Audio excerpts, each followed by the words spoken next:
Okay, so you already exceeded the 5 minutes time, so we have to cut from there and let's proceed to the interpolation with, of course, our panelists. Ma'am and sir, again, isa timer na ito. Sige, so ang sunod na.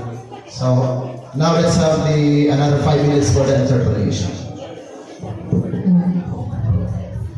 So, sinong gustong mauna?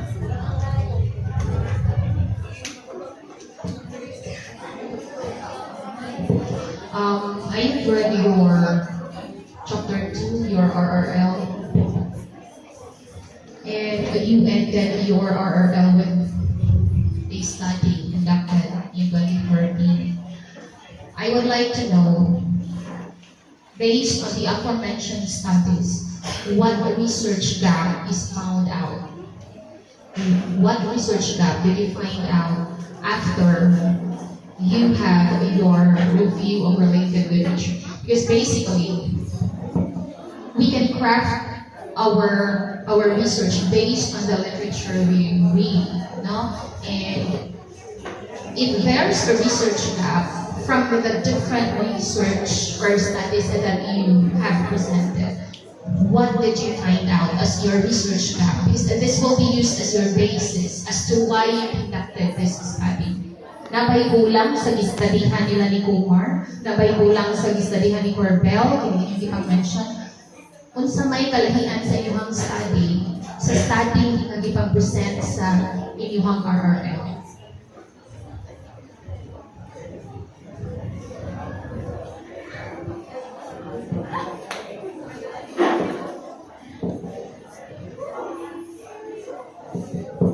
Anyone?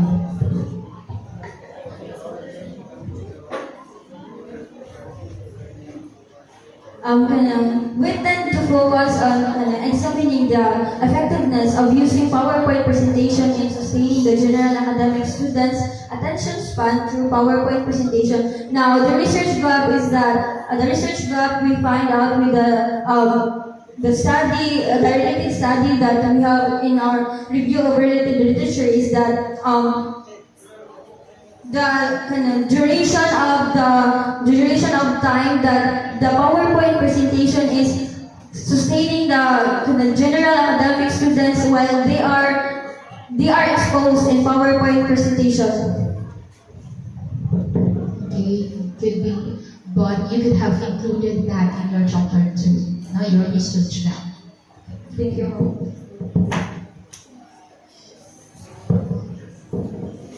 Good morning. Do not be worried about questioning because actually this is for you so that you will be able to produce a final copy. And I observed in many instances that I attended research defenses that when you are able to produce your hard copy, it builds a different sense of confidence na masasabi mo sa sarili, kaya ko talaga ang ganito. No? Actually, that is also a daunting task, but we are here to help. So whenever we comment something, try to make some adjustments in your paper because it will also strengthen the findings that you have gathered. No? It goes to say that this is not only applicable to the first presenter but also to the rest. So I will not be reiterating this comment to the rest of the groups. No?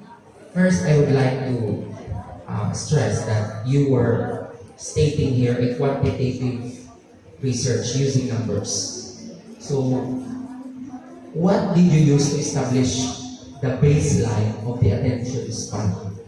Because we are talking here of the effect of using PowerPoint, the effect of using PowerPoint to enhance attention span in students. I see that you have pre-test and post-test, which is a very good measuring tool.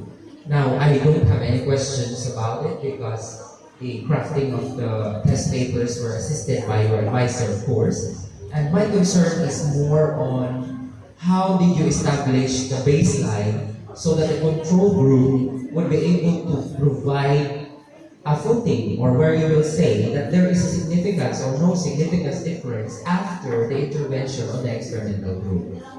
Because as I see it, when you are doing quantitative, this is a help, ha? I'm not criticizing your work. Your work is very good. I just would like to enhance this one by putting it in part of your final paper, the method in which you establish the veracity or truthfulness of the change that happened during the use of PowerPoint. So, first you gave the test. So this is the score of the control, this is the score of the experimental. And after that, you administered both teaching method, using traditional one and then with the PowerPoint one. Then after that, you conducted the post-test, having a different numerical arrangement. So using the same test that you used during the pre-test in order to get the variance. So that is how you're going to arrange your content, so that we will be able to understand, there is really a difference in the conduct of instruction using PowerPoint. The students' attention were indeed enhanced when PowerPoint was given, because the scores of the students during the post-test taking PowerPoint is already receiving a great number of increase in their scores. Ganun. Ha? Sige. So I wish I could see that. Another thing is, I will not dwell on the mathematical calculations on how you consider it, because it's another task of one of the panel members. But I am more on the quantifiability, or how will you be able to establish the baseline, the effect, and then you now measure whether there is a significant difference or not.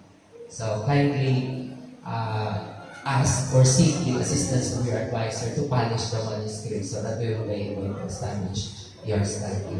That will be all. As for me, I will go with the minimal concerns regarding your manuscript. Let's start with your background of the study. Most of your paragraphs have no authors. So since you just lifted it from the internet, make sure to provide an author to avoid plagiarism, of course. Alright? And in as much as possible, the last paragraph of your background of the study, you provide more. You provide more. You can actually state there your purpose. And make sure it is a glitching statement, because it ends your background of the study, the overview of your study. Alright? Another thing also is, I haven't seen any theory in your study. Remember that theory is the backbone of the research study. Without theory, the study will not be valid, I think. So make sure to provide a theory. There are various theories that you can find in the internet, so you just ask for assistance from your advisor, siguro, or maybe kamo. I know you have the ability to look for a theory that best suits your study. Okay, there is a plethora of theories in the internet. I can suggest that you siguro the social-cultural learning theory of Vygotsky, since you are giving us the PowerPoint presentation as an intervention or as a tool to improve the attention span of the students, where scaffolding can be embedded. Okay, the PowerPoint presentation can be a scaffold to improve or to sustain the attention span of the students. Alright? Another thing also is, please be consistent with the usage of words. Same here in your statement of the problem, you're saying here, using PowerPoint presentation in teaching the general academic. You are not using the PowerPoint presentation to teach the students. You are using the PowerPoint presentation to sustain the attention level, the attention span level of the students. Okay? So just be these are very minor concerns, but it will really make a difference in the entirety of your research paper. For the statement of the problem, I think since you have administered pre-test and post-test, we need to know the level of the initial and final level of the test. So I think it would be better if you can show to us the initial attention span level of the students before you administer the PowerPoint presentation. And then it would be better also to provide us the final, the post-test, okay? And then the significant difference between the final and the initial. And then, based on the findings, how will your output and recommendations be designed? Okay? Okay? Same in your conceptual framework, you need to provide here an output. Okay, an output in carrying out the usage of PowerPoint presentation in sustaining the attention span of the students. Alright? And there are some revisions that I made in your paper, just follow this one. Mga grammar concerns, grammatical concerns, and the lexical usage of words. Other than that, it's okay. Hi! Okay pa mo? Okay pa? Dili na. Tara, huli na ta. Okay, so, wala ko nakita rin na hypothesis. I mean, merong hypothesis, pero dapat yung statement, there is a significant relationship between two variables. There is or there is no. Naaralan ninyo kung sa inyong gusto na ganito. Okay, kasi sa inyo number 1 is there any significant difference in attention span, but there is a new hypothesis. Inyo lang ibutang din na PowerPoint presentation and proper sa research may good ka there is significant or there is no significant relationship. Okay ra? Okay ra? Nanarabay na nila sa likod gagarina. Okay, ang inyong significant, ang inyong statement of the problem na amoy tulog, no? So dapat sa inyong chapter 4, naapoy mo yung tulong ang result and presentation of your data. Sige, tingnan natin kung meron. Table 1 result of pre-test and post-test. So, makita nato diri ang difference no between post-test and pre-test. Also, siya ang statement of the problem again sila. Statement of the problem number 1. Pari nga table 1. And then with your interpretation. Pero nakita na ko kung wala siya yung implication. Mura i-discuss namin yung nasa table, pero wala na yung butang yung implication. And then wala po yung support nga RRL. Tapos, ganyan yung analysis of data and testing hypothesis. Mga ate at saka kuya, nandun to siya nga po sa chapter 3. Okay, it's statistical analysis. Ang inyong chapter 3, walay statistical analysis. May nanyo ibutang diri sa inyong chapter 4. Ibalik din nato nga to sa chapter 3. Okay, pinakalas ng part sa chapter 3. Sige, ay magkabalaga kay dili ko language Bisaya ang talibin. Sila kay magdugo atong ilong nila Bisaya lang ta. Okay, and table number 2. Asa ni siya? Asa ni siya inyong table number 2? Kita ko na sa statement of the problem. Atong sundon para dili ta maglibo. Ang atong statement of the problem, partner ni sila sa atong chapter 4. Nandito tanan makita ang analysis of data, ang presentation na dito. Ang iyong table to para man sa unsa. Sa statement of the problem number 1.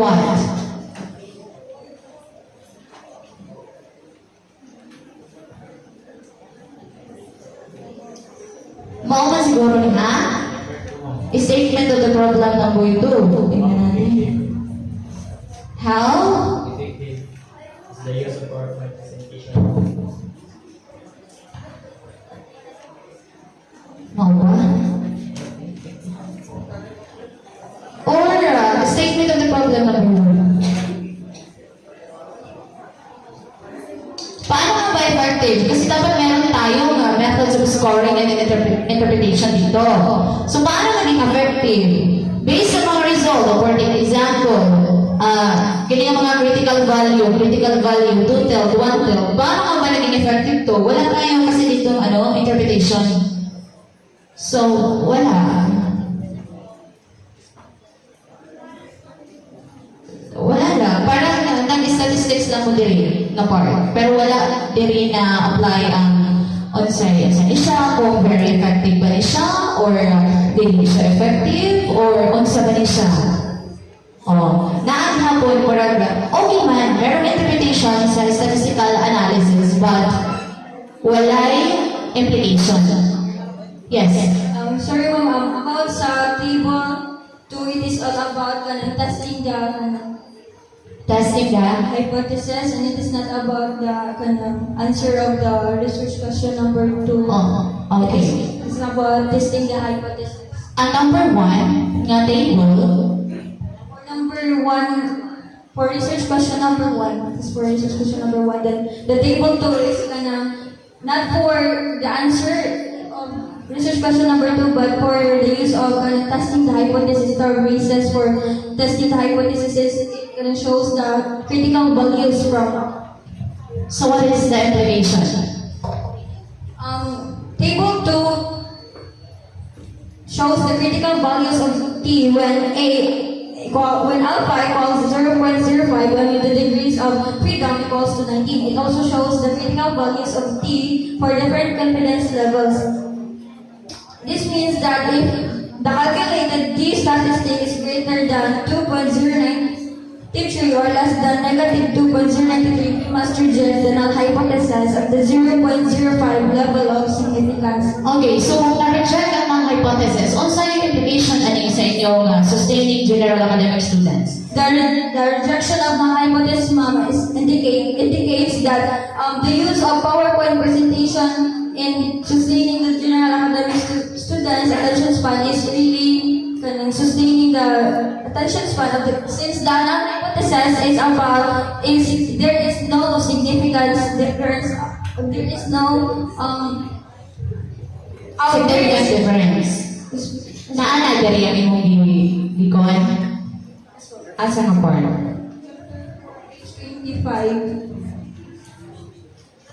25. So ganito kasi yung pangyayari.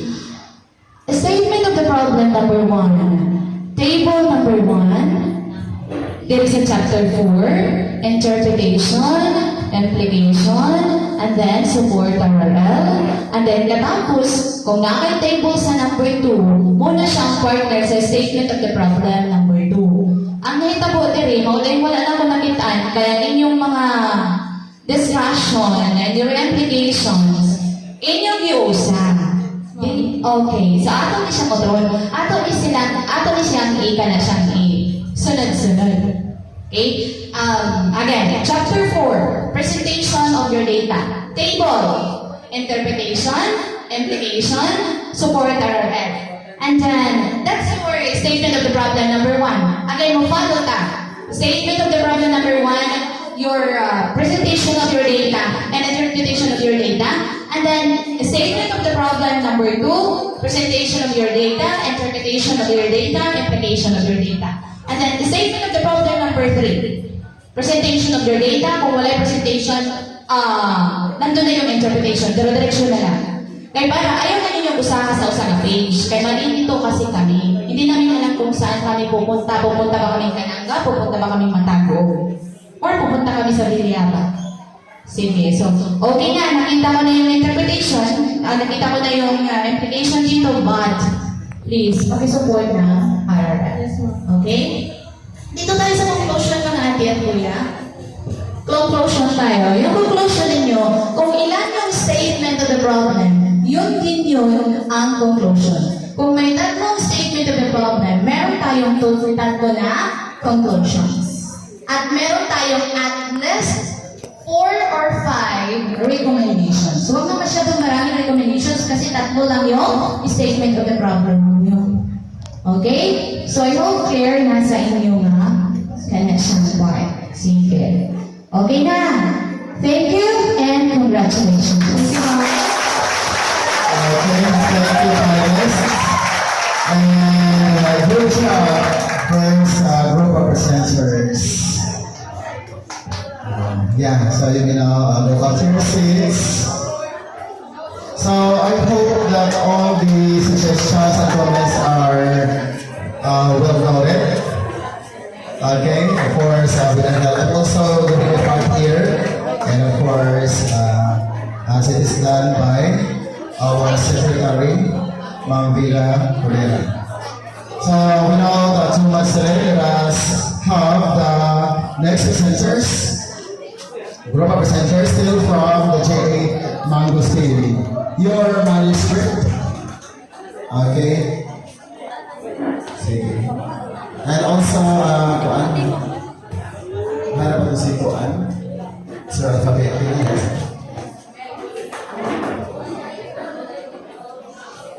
Requesting Mr. Alphabet to be here. Sige. So, sige, give me.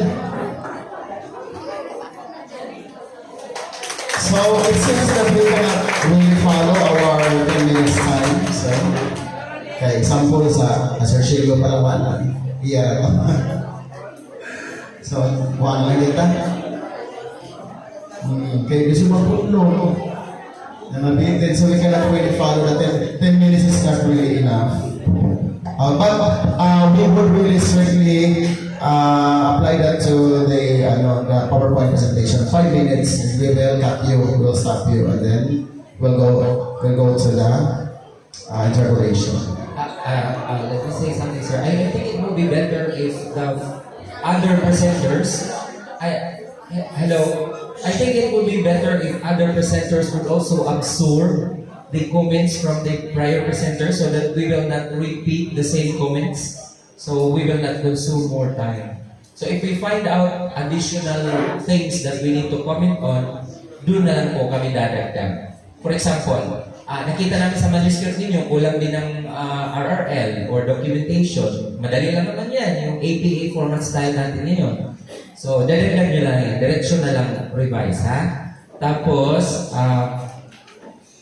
kasi I see maraming kulang. So, ganito na lang. Yung comment namin na nabigay kanina, kindly incorporate the comments into your succeeding researches. So, wag na di na kami magbibigay ng comments sa research paper related to that matter. Like for example, the theoretical framework na hindi masyadong na-establish. So, posible nyo doon ilagay, lalagyan pala ng theory dito.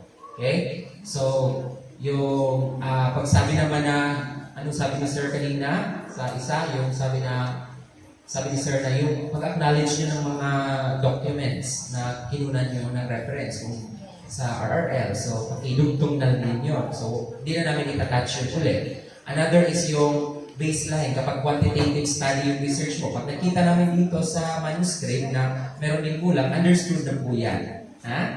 Refine. Advisors kindly help na lang po. Kasi hindi talaga maiwasan na mga researchers, yung advisors talaga ang walang tulugan dyan. So, ganyan talaga ang show, no? So, ilang estudyante yung gagawin natin, yung talaga advisor ang talaga mga problema dyan para mag-polish. In the end, para sa estudyante din, they will be going back to you na marami silang nalaman. Tapos another is pag-quantity, pag-consider na lang na merong baseline na dapat. So yung variable na dependent, kailangan natin ma-measure na dun sa base. Kung meron kang effect yung independent variable na i-introduce natin. Tapos yung naman, yung sa presentation ng part ng manuscript, paki-change na lang yun. Anyway, puro naman yan mga formal amendments, mga changes na lang nandun sa papel nyo.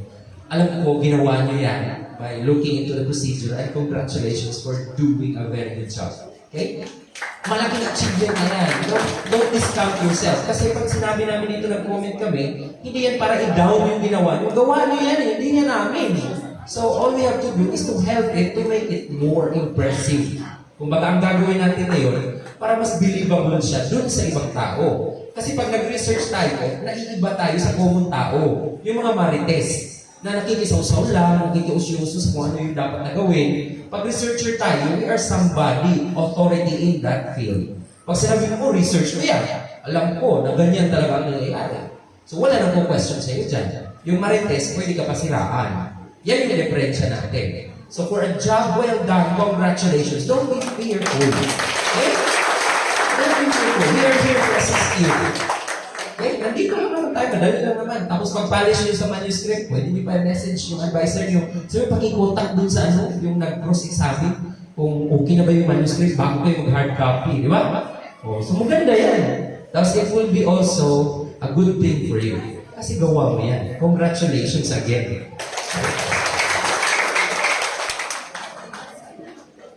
Thank you, Sir Shelo Veloso. So, before we move on to the next presenter, may I request the research advisors, Ma'am Jehan and Sir Andon, Sir Alphabeti, that after harvesting the rating sheets, kindly make sure that their names or at least their title is indicated because that might be interchanged. Baka may lumaylo niya na diha ba, kung ako na yung name. So just indicate their name, or at least the leader's name, the group leader's name, or the title of their copy indicate in the rating sheet. Okay, so now we have another group of presenters still from the JA Mango State. Bring it on. 5 minutes only. Your time starts now. Good day, panelists. Good day, everyone. By the way, I am honored to Alexis Norio, together with my colleagues, Jelly Marilao, Ira Orsal, Shilamin Dumael, Marifer Villaro, Almira Rosel, Ana Dualio, Juan Orboda, Rodel Espina, and Jimari Molly. We are here to present to you our research entitled Effects of Using Rewards and Developing Good Study Habits of Senior High School Learners in Villaba National Comprehensive High School.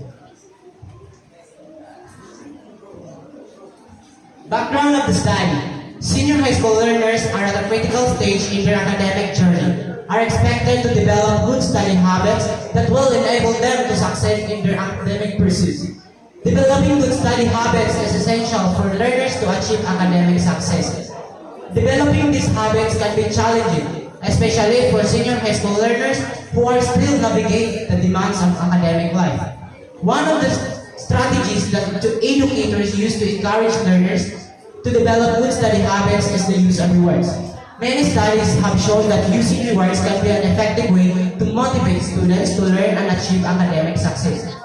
The study is significant because it can provide insights into the effectiveness of using rewards in education and contribute to the development of strategies that can help learners develop good study habits. Conceptual framework.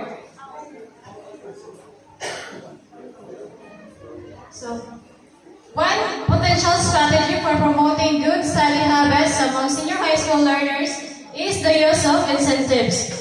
By offering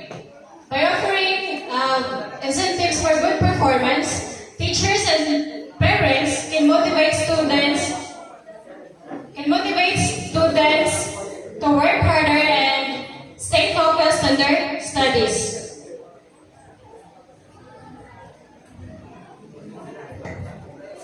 This study aims to answer the following question.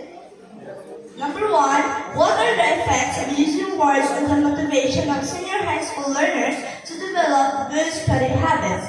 Number 2, how do rewards impact the learning outcomes of senior high school learners in developing good study habits?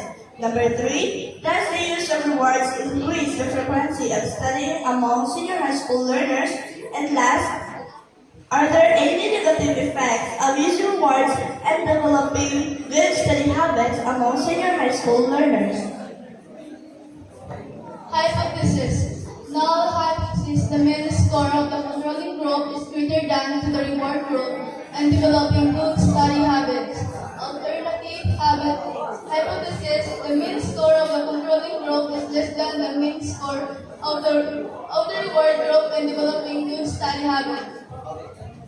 The study aims to determine whether the use of rewards can effectively motivate senior high school learners to develop good study habits. A study by Cameron and Pierce in 1994 found that rewards were effective in increasing study time and improving academic performance in high school students. The study involved randomly assigning students to either reward or control group. The reward group received tokens for completing homework assignments and studying for exams, while the control group did not receive any rewards. Results showed that the reward group spent significantly more time studying and had higher grades compared to the control group.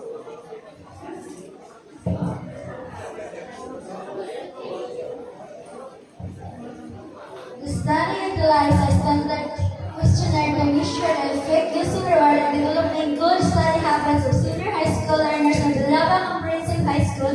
The questionnaire that measure the effects of using reward using and developing good study habits. Based on the data gathered, the use of reward appears to have a positive effects on developing good study habits.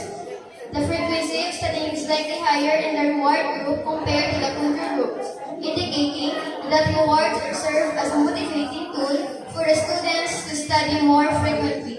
Similarly, the reward group will have higher levels of motivation compared to the control group. Okay, it's already 5 minutes. So now let us proceed to the Q&A, interpolation. Q&A na lang. Murag lawak na kayo ang interpolation. So, panelists.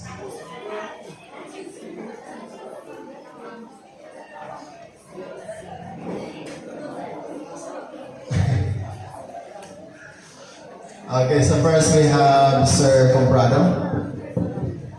Same with the other group, some of your paragraphs that have authors, and I would like to emphasize this one. In as much as possible, we need to avoid references or citations that are actually out of date, mga 1952, 1974. Okay, research studies need to be updated. So in as much as possible, at least 5 years ang gap, no? From karon 23, 5 years ago ang atong mga reference in as much as possible. But if gamit siya kaayo, then sige, ibutan siya. But kung mahimo, we need to avoid mga 1919 na sabay na parang niya. And also, I don't know what happened, but for the two groups, they don't have theory. Okay, you don't have a theoretical framework.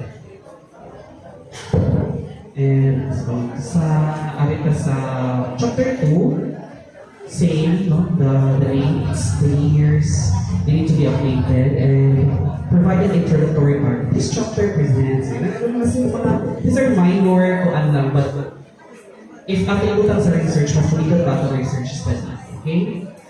So, and statistical treatment, wala ba yung butang kung sa yung ginamit na statistic na treatment. Weighted mean ba, person or moment coordination, or whatever. Okay? Hi! Kumusta? Pila ka gabi yung ulay natulog? Mga napulo? Nga nagaway-away sa grupo? Ha? Nga nagtilakay mo? Nga another question. Asa mo na itong 5 nga akong ibayad ka ito sa semana? Wala na ito? Ana, na yun. Okay, statement of the problem number 3. Ano sa statement of the problem number 3? Your statement of the problem number 3 is answerable by yes or no question. Hindi na siya allowed sa research. Does the use of rewards increase the frequency of the study of senior high school students? Yes or no? Question. Okay? Pakitanggal na siya. Kunya, namuyang ko dito sa chapter 4, sa presentation sa inyong mga data. Kaya actually, yung research paper, isa yung nila, descriptive na siya. Gusto mo na ninyo masabta ng effects sa na siyang good study habits, di ba? Gusto na nila masabta.